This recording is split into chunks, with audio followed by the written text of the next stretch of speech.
En este problema nos entregan este gráfico, nos dicen que este segmento mide 2 metros, este segmento 6 metros, y nos piden hallar secante de beta entre tangente de alfa. Vamos a empezar por este triángulo rectángulo pequeño. La medida de este ángulo es 90 grados. Entonces la medida de este ángulo más la medida de este otro tiene que ser igual a 90 grados. Si aquí tenemos beta, la medida de este ángulo es 90 grados menos beta. Entonces la medida de este ángulo tiene que ser beta.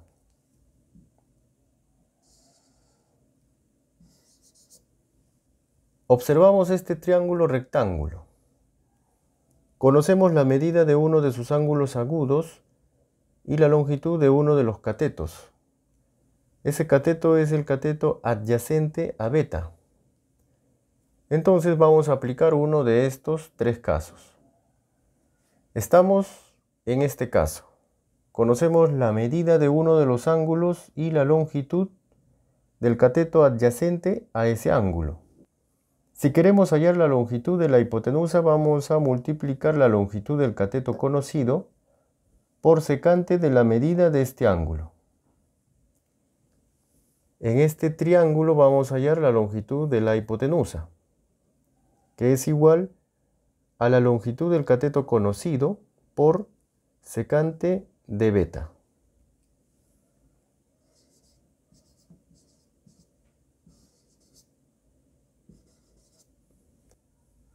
En esta expresión observamos tangente de alfa.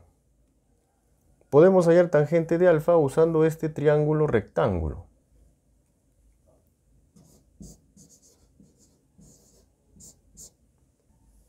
En este triángulo rectángulo observamos la medida de este ángulo, que es alfa. Hallamos tangente de alfa, que es cateto opuesto entre cateto adyacente a alfa. Cateto opuesto a alfa es este cateto, su longitud aquí lo tenemos.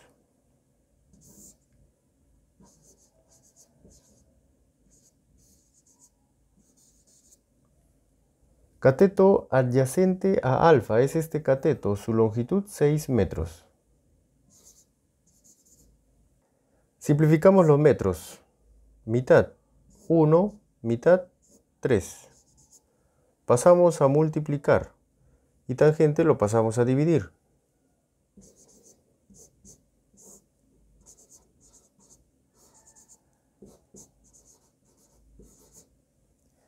Nos piden hallar secante de beta entre tangente de alfa.